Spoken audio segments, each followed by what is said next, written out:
Pada waktu kami datang kepadamu ya Tuhan Yesus, Engkau menjanjikan kelegaan kepada setiap kami yang letih, lesu, dan berbeban berat. Tapi kelegaan itu bukan membuat kami kemudian pasif, santai, dan tidak berbuat apa-apa bagi kerajaan Tuhan. Karena Engkau juga memberikan kepada kami kuk yang ringan untuk kami pikul bersama dengan Tuhan Yesus. Engkau mengutus kami untuk melayani-Mu seperti domba di tengah serigala. Karena istirahat yang Tuhan Yesus berikan itulah kami bisa terus hidup berpadanan dengan Injil dan berjuang bagi Injil tersebut. Itu kerinduan kami ya Tuhan sebagai gereja-Mu. Tolong hamba-Mu dan tolong setiap kami. Dalam nama Tuhan Yesus. Amin. Jemaat sekalian, sambil tetap bangkit berdiri, kita akan bersama-sama menyimak pembacaan firman Tuhan yang menjadi dasar khotbah hari ini dari Filipi pasal 1 ayat 27 sampai 30. Saya ingin mengundang Anda kali ini untuk membaca bersama-sama dengan saya Filipi 1 27 sampai 30. Demikian firman Tuhan. Hanya hendaklah hidupmu berpadanan dengan Injil Kristus, supaya apabila aku datang, aku melihat, dan apabila aku tidak datang, aku mendengar bahwa kamu teguh berdiri dalam satu roh dan sehati sejiwa, berjuang untuk iman yang timbul dari berita Injil, dengan tiada digentarkan sedikit pun oleh lawanmu. Bagi mereka semuanya itu adalah tanda kebinasaan, tapi bagi kamu tanda keselamatan. Dan itu datangnya dari Allah. Sebab kepada kamu dikaruniakan bukan saja untuk percaya kepada Kristus, melainkan juga untuk menderita untuk Dia. Dalam pergumulan yang sama seperti yang dahulu kamu lihat padaku dan yang sekarang kamu dengar tentang aku. Silakan duduk jemaat sekalian. Kita berada di dalam seri khotbah dari kitab Filipi yang diberi judul Deeper, lebih dalam lagi saudara kita itu mengenal Kristus dan mengikut Dia. Dan hari ini kita sampai kepada ayat 27 sampai 30 dari pasal yang pertama. Dan di dalam ayat 27 kita mendapati satu ayat yang menjadi benang merah dari seluruh kitab Filipi. Hanya hendaklah hidupmu berpadanan dengan Injil Kristus. Itu yang akan kita lihat bersama-sama dan saya ingin mengajak Anda untuk memikirkan apa itu gospel worthy life. Hidup yang berpadanan dengan Injil. Saudara, satu kali di Giles Park dekat rumah kami di Glen Waverly, saudara, park yang baru direnovasi itu selesai. Ya, ada banyak tempat main anak-anak yang baru, ada slide yang baru, ada berbagai macam pernak-pernik yang muncul di sana. Saudara, ketika saya pertama kali ke sana setelah dibuka lagi bagian park tersebut, saya kaget saudara menemukan seorang encim, ya, seorang ajuma dengan cucunya, ya, di balik sebuah slide itu, rupanya sedang menolong cucunya itu kencing, saudara. Pipis di balik slide. Maka sebagai seorang yang bertanggung jawab, saudara, saya mencoba bilang sama si encim ini, "You cannot do that here. There's a toilet not far from here." Ya, Anda tidak bisa mengajak cucu kencing di sini. Pertama itu teladan yang buruk, ya kan? Education macam apa? Yang kedua emang nggak boleh. Ini baru tahu gitu. Tapi karena dia nggak ngerti Inggris dan saya nggak ngerti Mandarin, saudara, akhirnya terjadilah lost in translation, begitu ya kira-kira. Nah, saudara, saya berpikir begini, kenapa orang yang sudah tinggal di Australia, kebiasaan lama dibawa-bawa, saudara. Ya, itu namanya tidak hidup berpadanan dengan apa yang seharusnya kita lakukan kalau tinggal di negara Australia ini, di mana ya jangan kencing di tempat sembarangan dong. Saudara, Rasul Paulus berkata kepada jemaat Filipi, Kamu sekarang adalah warga negara kerajaan surga. Itu sebabnya engkau harus hidup berpadanan dengan Injil, selaras dengan Injil, sesuai dengan Injil. Ini message utama yang dimaksudkan Paulus dalam ayat 27 sampai 30 dan kita akan melihat di dalam 3 poin Saudara. Bagian ini yang pertama yaitu adalah what is gospel worthy life. Apa sih yang dia maksudkan di sana? Hidup yang berpadanan dengan Injil Yesus Kristus. Saudara, Injil itu apa? Injil itu adalah berita sukacita yang menggemparkan, saudara, bahwa Allah itu memperbarui seluruh ciptaan, all creation termasuk Anda dan saya, melalui kematian dan kebangkitan Yesus Kristus. Jadi pada waktu Paulus bilang hidup berpadanan dengan Injil itu, maksud dia bukan begini, saudara. Kamu hidup baik-baik, taat hukum Allah, baru nanti kamu akan mendapatkan perkenan Allah. Baru nanti kamu akan diselamatkan. Tapi kebalik. Pada waktu kita masih tidak peduli dengan Allah, pada waktu kita masih membenci Allah, Yesus sudah berinisiatif datang ke dunia dan mati di kayu salib bagi Anda dan saya. Sehingga sekarang kita yang hidup,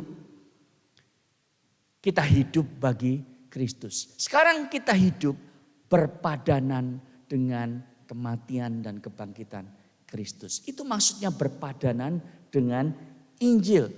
Tapi saudara, kalau Anda melakukan studi Alkitab baik-baik, ya, parsing ayat-ayat ini, ayat 27 sampai 30, itu adalah satu kalimat yang panjang banget di dalam bahasa aslinya, bahasa Yunani. Ya. Dan kata kerja kuncinya itu ada di kata hidup.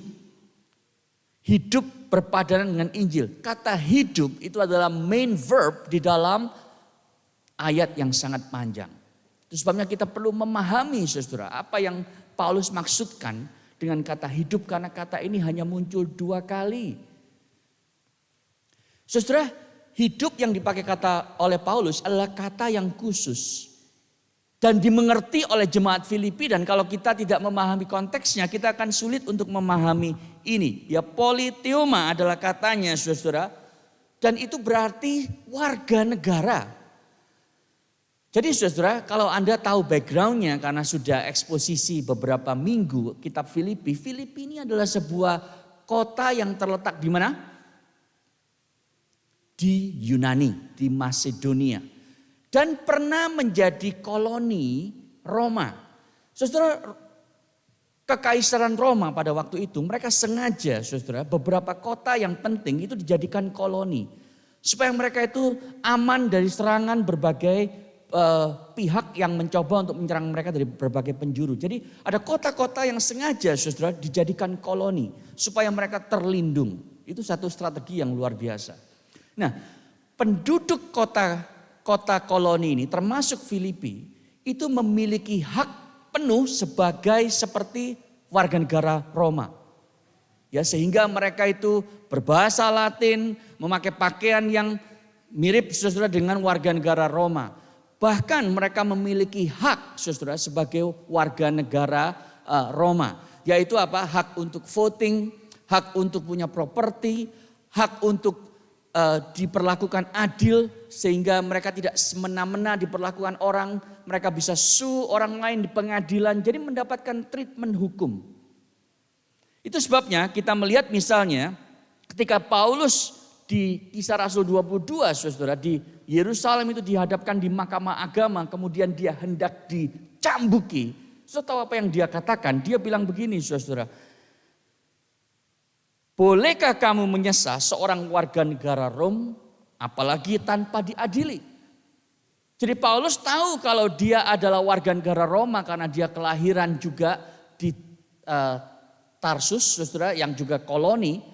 Maka dia tahu haknya, dia tidak boleh tidak diadili lalu dicambuk seenak sendiri. Itu sebabnya kepala pasukan itu langsung takut. Ternyata dia warga negara Roma.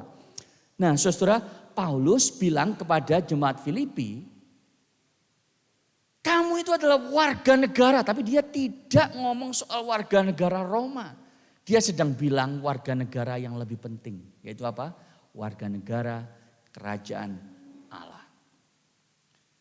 Kita tahu ini karena di Filipi pasal yang ketiga, ya ini namanya Alkitab menjelaskan Alkitab. Itu cara paling baik untuk menafsir Alkitab. Filipi 3 ayat 20 dia bilang begini, karena kewarganegaraan kita adalah di dalam surga.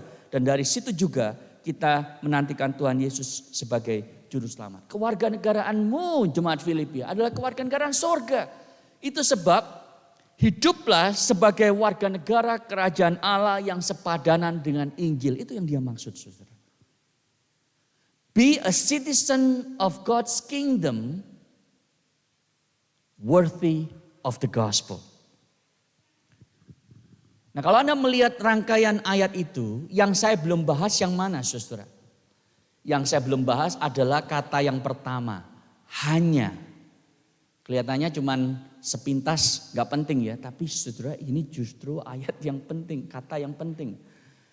Kata hanya di dalam bahasa Inggris banyak translation mengatakan only, tetapi di dalam New Living Translation dikatakan above all.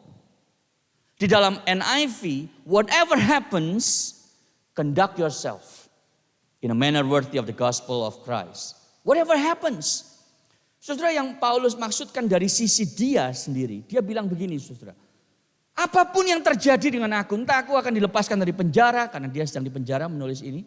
Atau aku akan dihukum mati. Apapun yang terjadi, whatever happens, hidupku akan selalu berpadanan dengan Injil. Nah, sekarang dia mengatakan kepada jemaat Filipi hal yang sama. Jemaat, whatever happens, apapun yang terjadi, hendaknya hidupmu berpadan dengan Injil. Saudara, kalau kita aplikasikan ini, yang Paulus katakan kira-kira seperti ini, saudara. Apapun yang terjadi, meskipun kau kehilangan kesehatan atau kehilangan pekerjaan, hendaknya hidupmu berpadanan dengan Injil. Apapun yang terjadi, meskipun kau itu disalah mengerti atau diperlakukan tidak adil, hendaklah hidupmu berpadanan dengan Injil. Apapun yang terjadi, meskipun hidupmu tidak sesuai dengan apa yang kau harapkan, hidupmu itu penuh dengan kesulitan dan air mata, hendaklah hidupmu berpadanan dengan Injil. Apapun yang terjadi dalam hidupmu jemaat Filipi, hendaklah hidupmu berpadanan dengan Injil.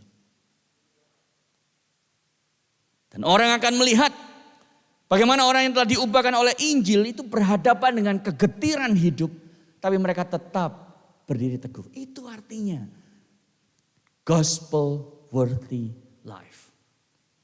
Yang kedua, saudara, poin yang kedua. Apakah kemudian kalau kita tahu apa artinya, bentuk konkretnya seperti apa?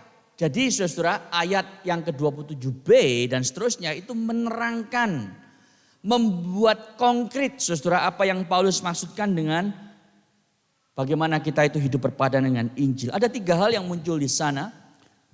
Ayat 27b bilang, teguh berdiri dalam satu roh, sehati sejiwa berjuang untuk iman yang timbul dari berita Injil, dan tiada digentarkan sedikit pun oleh lawanmu. Jadi kalau saya summary-kan saudara, kita harus berdiri bersama-sama, berdiri teguh, berjuang untuk iman yang timbul dari Injil. Dan yang terakhir, berdiri tanpa takut.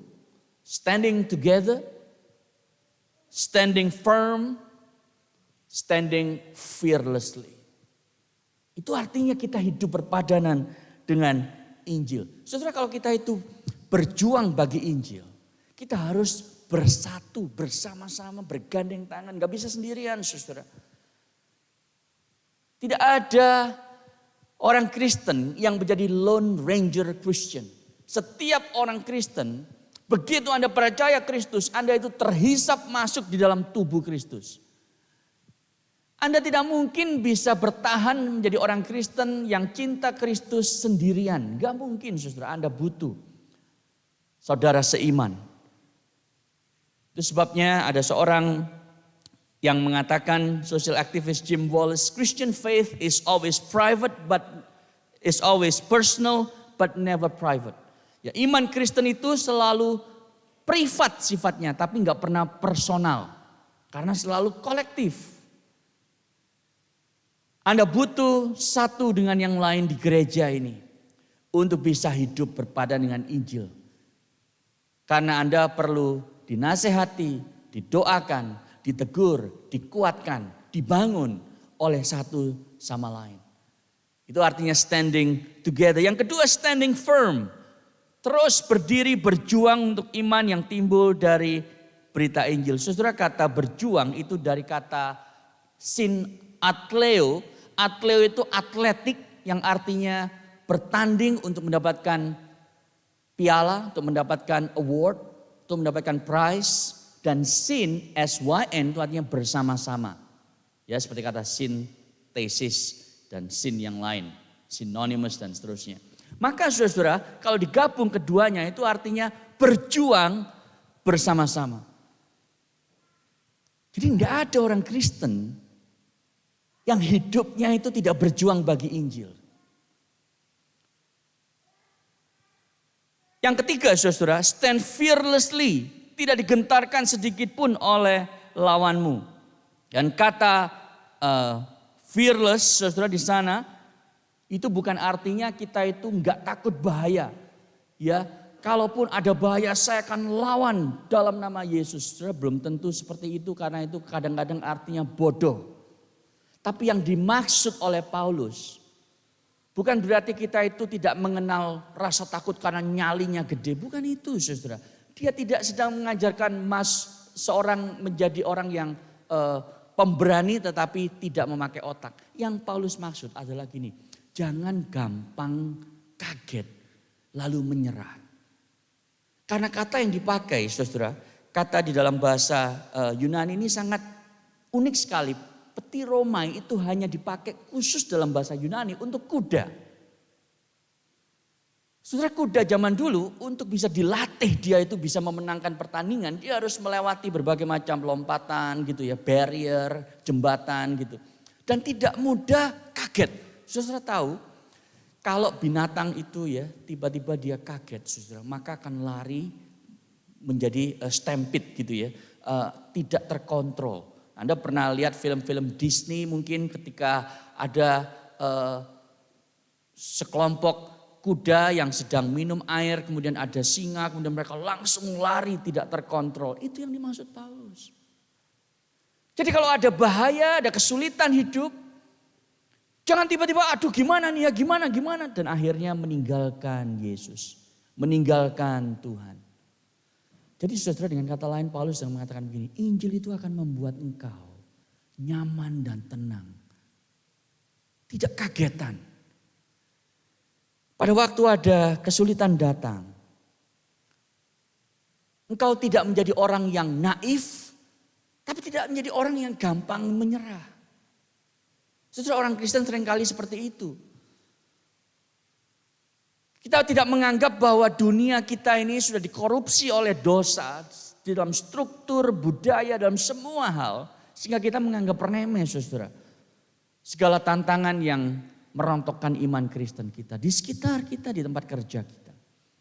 Atau di sisi lain orang Kristen itu sangat tidak memikirkan, sangat pesimis. Ada kuasa Allah yang bekerja untuk memampukan kita. Dan sepanjang sejarah memang orang Kristen itu akan menderita.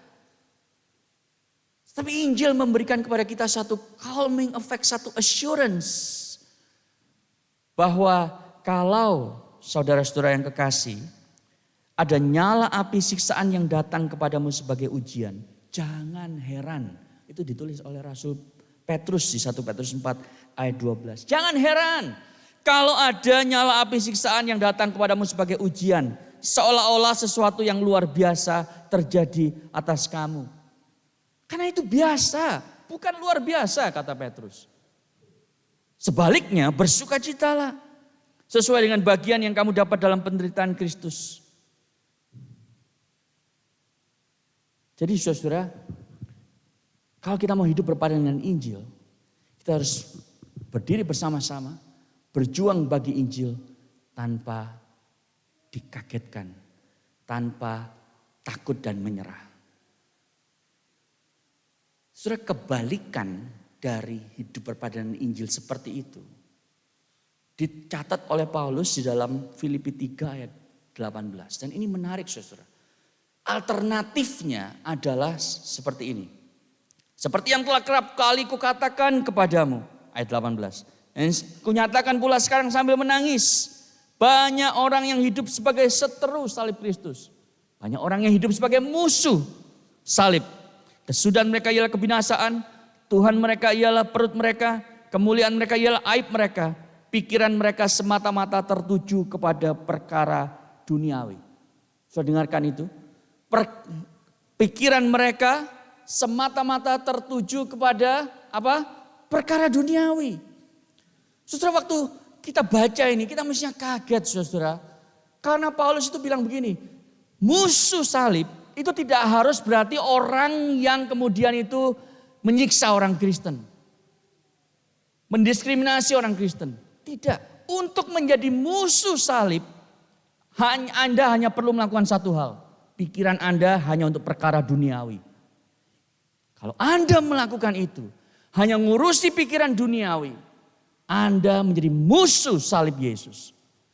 Anda tidak berjuang bagi Injil, Anda tidak hidup berpadanan dengan Injil, tapi Anda menjadi seteru salib Kristus. Itu luar biasa. Kontras yang begitu dalam saudara hanya muncul dengan satu sikap hidup yang emang gue pikirin.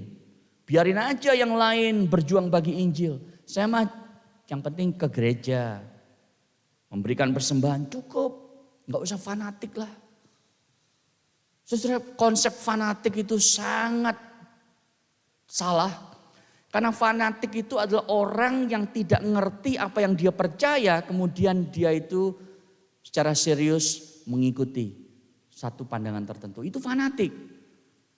Gak ngerti tapi ngeyel, itu fanatik. Tapi kalau Anda mengerti panggilan yang ada pada diri kita di dalam Kristus Yesus. Anda tidak fanatik.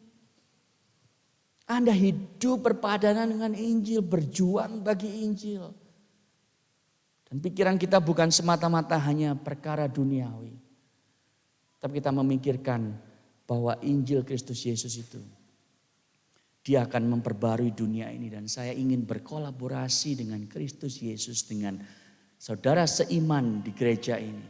Untuk bersama-sama berjuang bagi Injil. Yang ketiga saudara, bagaimana memiliki gospel worthy life. Bagaimana memiliki hidup yang berpadanan dengan Injil. Ayat 28b sampai 30. Bagi mereka semuanya itu adalah tanda kebinasaan. Tapi bagi kamu tanda keselamatan. Dan itu datangnya dari Allah. Yang Paulus maksudkan adalah. Kalau ada orang yang menyiksa kamu secara psikologis, secara emosi, secara fisik. Mungkin jarang di Australia, di Indonesia juga.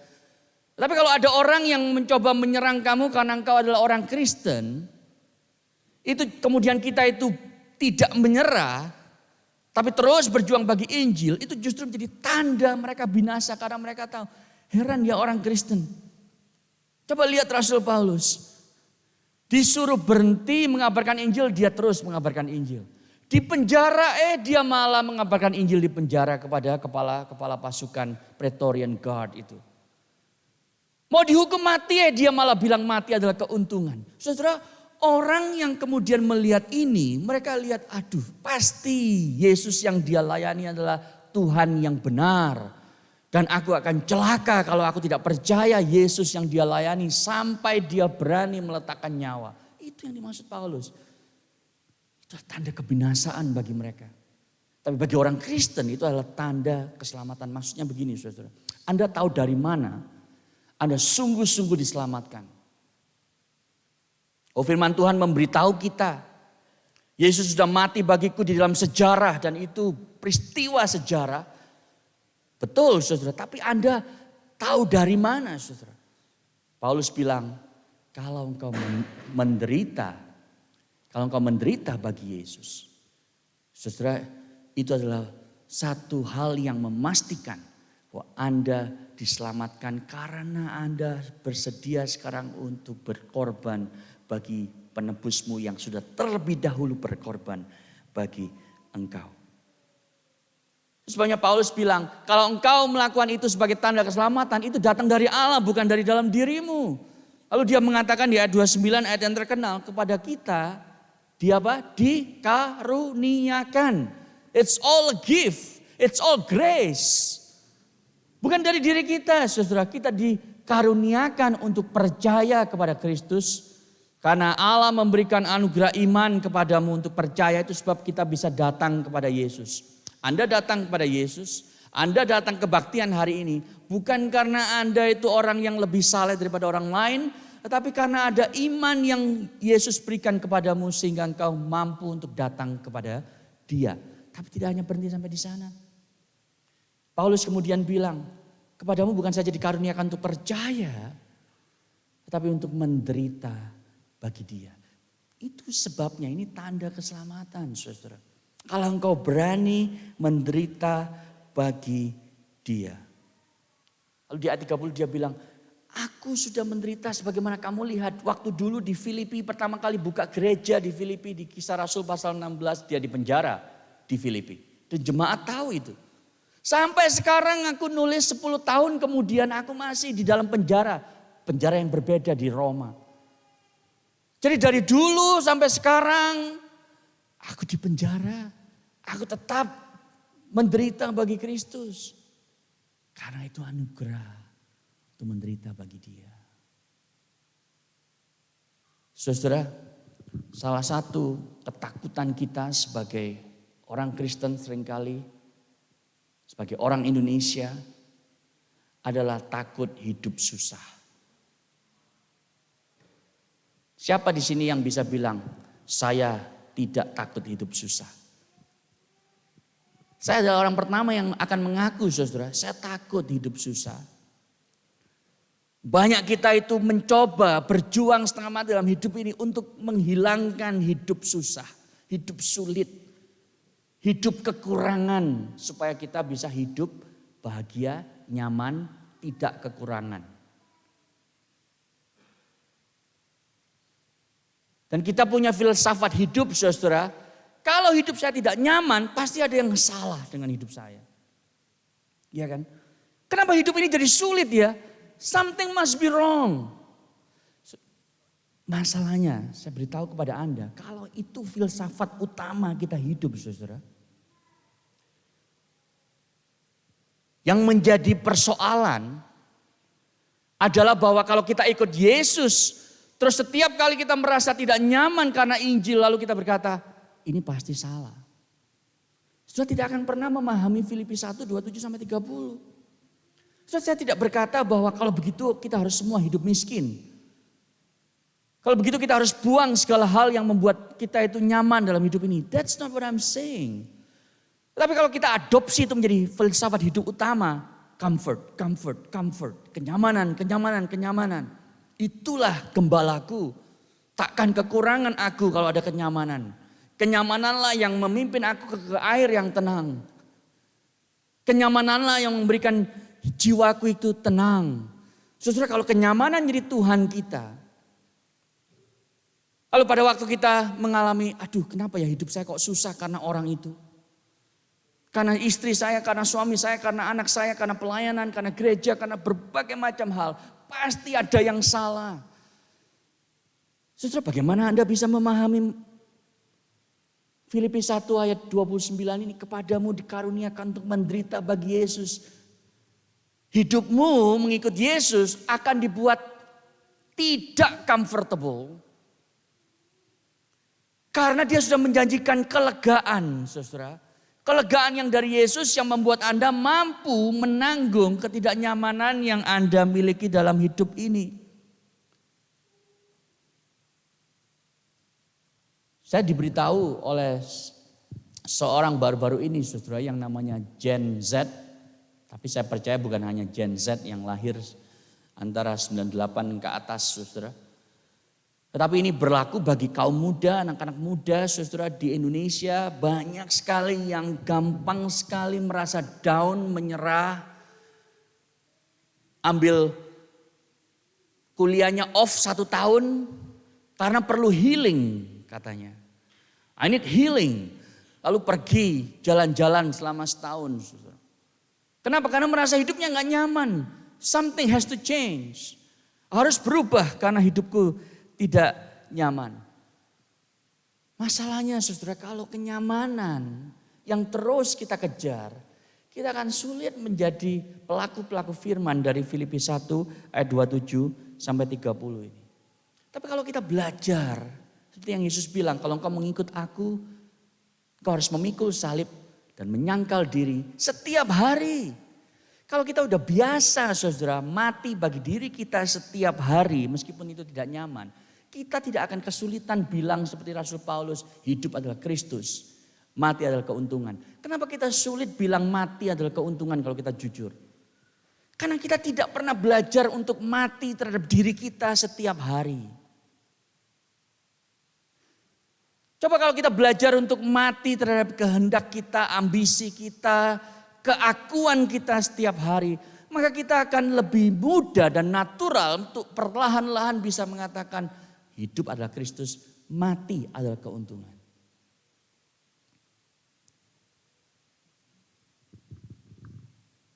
Saudara, hari ini kita berulang tahun sebagai gereja.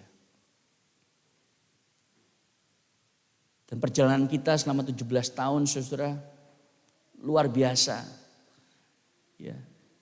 Apa yang kita coba lakukan itu terpampang di dalam visi gereja kita dalam slide berikutnya. Transforming godless people into godly leaders for Jesus Christ. Pusatnya itu adalah Yesus Kristus. Kalau saya bicara soal Injil sebagai pusatnya itu artinya kematian dan kebangkitan Yesus Kristus. Ini yang kita lakukan selama 17 tahun. Saudara, saya masih ingat waktu istri saya dan saya bergumul untuk memulai gereja ini. Anak kami baru 5 bulan, jadi selalu sama umurnya 17 tahun. Anak saya yang kedua baru 5 bulan. Dan kita bersama dengan beberapa rekan memulai pelayanan gereja ini, church planting. Saudara, kalau diminta apa bisa melakukan lagi, mungkin gak bisa. Kami berdua bekerja, anak masih kecil, saudara, kita pontang-panting setiap hari. Tetapi dalam anugerah Tuhan, gereja ini ada sampai hari ini. Dan setelah 17 tahun saudara, kita melihat ada orang-orang yang Tuhan tambahkan di dalam bilangan orang percaya. Jadi meskipun ada air mata, ada kesulitan, ada ketegangan. Saya percaya itu yang dialami juga banyak orang yang melayani di gereja ini. Tetapi ada satu hal yang kita lihat saudara. Tuhan memberkati. Tuhan memberikan pertumbuhan dalam gereja ini. Yang dimulai dari sekitar 10 orang. Hari ini ada 169 menurut data sebelum pandemi. Ya, setelah pandemi agak turun sedikit. Ada puluhan alumni di Indonesia yang sempat berjemaat di ICC dan hidup mereka diubahkan Injil. Saudara, Tuhan memberikan pertumbuhan bagi gereja kita. Dan kalau tadi saya umumkan kita akan memulai second service, kebaktian kedua di dalam bahasa Inggris. Tahun ini kalau Tuhan mengendaki, itu berarti Anda dan saya perlu terus berjuang bersama-sama, bergandeng tangan. Dan mungkin itu akan membuat Anda hidup tidak comfortable. Siapa yang hari ini bisa bilang, ya saya siap untuk hidup tidak comfortable untuk kebaktian kedua ini melayani sama-sama. Terima kasih ya, ada 200 orang angkat tangan, silakan diturunkan.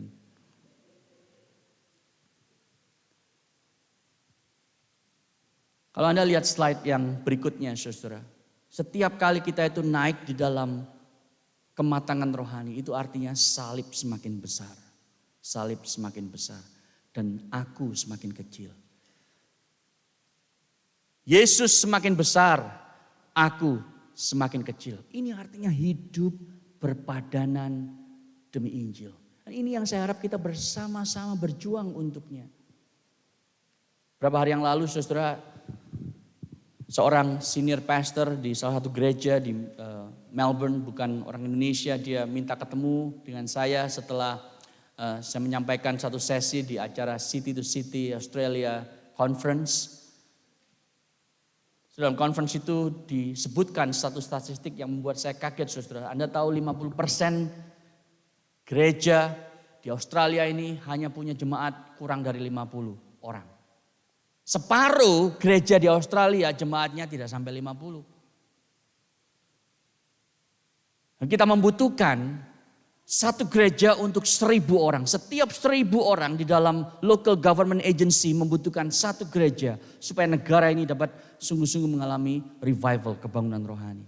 Terus sebabnya kita perlu banyak gereja, saudara. Untuk memenangkan negara ini. Dan senior pastor ini kita sharing, saudara, saya baru tahu kisah hidupnya. Pada waktu dia berusia 24, dia kena kanker nasofaring stadium 4. Saudara. Tapi karena Tuhan berkehendak untuk dia tidak mati muda, tapi hidupnya itu mau dipakai untuk pekabaran Injil. Maka saudara, dia disembuhkan. Dia menjadi the longest surviving cancer patient in Australia. Dan sembuh, saudara. Kemudian dia menyerahkan hidupnya menjadi hamba Tuhan. Dan dia membangun gereja. Dia melayani dengan luar biasa sampai hari ini. Lalu dia bilang pada saya, tapi tidak hanya sampai di sana. 3 tahun yang lalu istri saya meninggal. Brain aneurysm itu, pembuluh darah di otaknya itu membengkak kemudian burst out di depan dia, saudara. Dia mengatakan, bagaimana mungkin saya bisa terus melayani Tuhan. Pada waktu orang yang selama ini melayani bersama-sama istri saya tidak ada lagi. Dia mencoba untuk mencari di gereja siapa orang yang bisa menemani dia dalam struggle dia itu. Untuk dia bisa terus berjuang bagi Injil. Dia mengatakan sulit menemukan orang yang bisa menemani saya dalam penderitaan saya. Itu sebab 3 tahun yang lalu dia memutuskan, saudara, di dalam gereja yang dia layani. Yang penting untuk kita lakukan. Dia bilang, adalah bagaimana setiap orang Kristen bisa embody the gospel. Sehingga apa yang Paulus tulis dalam Filipi 1:27-30 ini tidak menjadi hal yang abstrak, yang teoritis. Tetapi sekarang ada orangnya, ada bentuk konkretnya. Yaitu Anda semua. Untuk mengatakan ini loh, kamu pernah mengalami kehilangan. Saya juga. Apa yang saya bisa bantu? Saudara, enggak mungkin satu orang di gereja ini, entah itu pendeta Kristian atau saya atau siapapun, saudara, yang bisa punya pengalaman yang Tuhan berikan untuk menghidupi semua bagian firman Tuhan. Tapi kalau kita ada 100 orang lebih, dengan berbagai pengalaman-pengalaman yang mungkin sangat gelap, menyedihkan, pengalaman kehilangan yang Tuhan berikan, itulah cara kita itu embody the gospel. Dan saudara, kalau kita mau berjuang bagi Injil, jangan jadikan apa yang Anda dengar setiap hari itu satu hal yang teoritis, saudara. Tapi konkretkan dengan mengatakan, Tuhan, ada pengalaman-pengalaman yang buat aku meneteskan air mata. Tapi pakailah pengalaman itu, penderitaan itu menjadi berkat bagi orang lain. Itu yang dibutuhkan di ICC. Untuk kita dapat melayani orang-orang yang belum kita layani hari ini. Maukah Anda berkata, Tuhan, pakailah hidupku. Berpadanan dengan Injil Yesus. Berjuang bagi Injil itu bersama-sama. Karena kepadaku dikaruniakan bukan hanya untuk percaya, tapi untuk menderita bagi Yesus Kristus. Mari kita tunduk kepala, kita berdoa. Bapa, kami bersyukur untuk teladan Rasul Paulus. Di dalam penjara, dengan kasih sayang yang besar kepada jemaat, mengatakan hiduplah berpadanan dengan Injil. Dan hari ini kami juga mendengar ya Tuhan, apa yang Paulus katakan. Dan biarlah kami pun punya kerinduan yang ditanamkan oleh firman Tuhan, rohnya yang kudus itu. Supaya kami mau berjuang bagi Injil. Tidak mengejar hidup nyaman. Tapi Injil yang dihidupi, dikenal lebih banyak orang di kota ini. Dalam nama Tuhan Yesus.